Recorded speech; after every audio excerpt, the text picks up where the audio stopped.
was of a mixed family. My father was Jewish and my mother Catholic, and we were, both me and my sister, baptized. It was very painful to me at this age to see my schoolmates abandoning the school. This was the thing I resented more, because I had my cousins who were in different classes.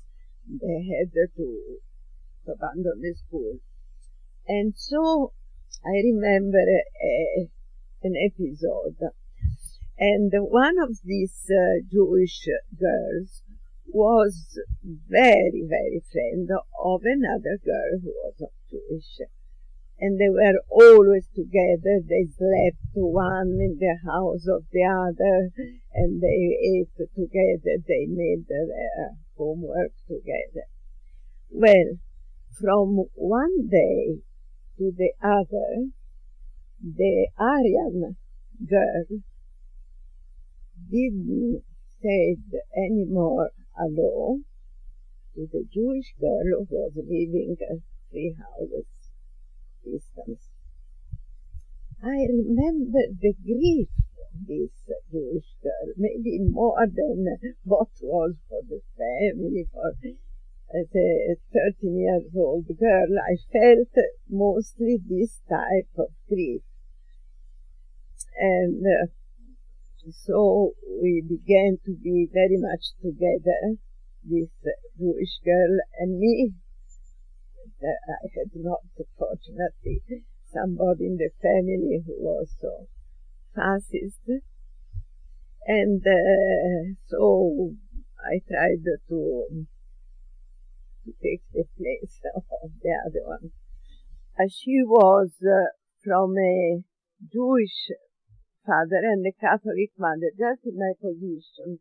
And she had not been baptized, but after the Russia laws, she became baptized to be able to work, and she was working the Biblioteca Vaticana. Then she was very busy in helping, con quelli di Radio Cora, helping, yes, people having false passport for Jewish, for politicians. She suffered. Her mother had been taken with her, but as she was pretty old, she was liberated after seeing what they did to her daughter. And the sister of my father-in-law realized that she forgot her purse, her bag.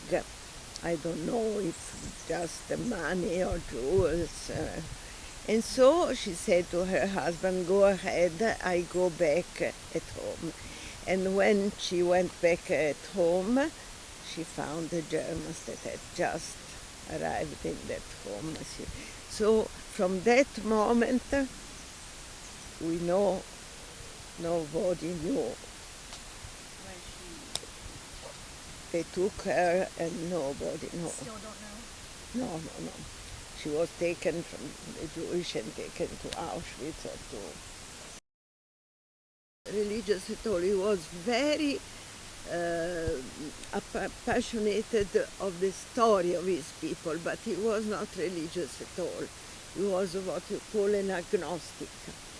And so he never asked me to convert. I felt this need myself to take the part of the people that had suffered so much in a terrible injustice. You could, just like an earthquake, you could do nothing against it. It was as some nature forces were upset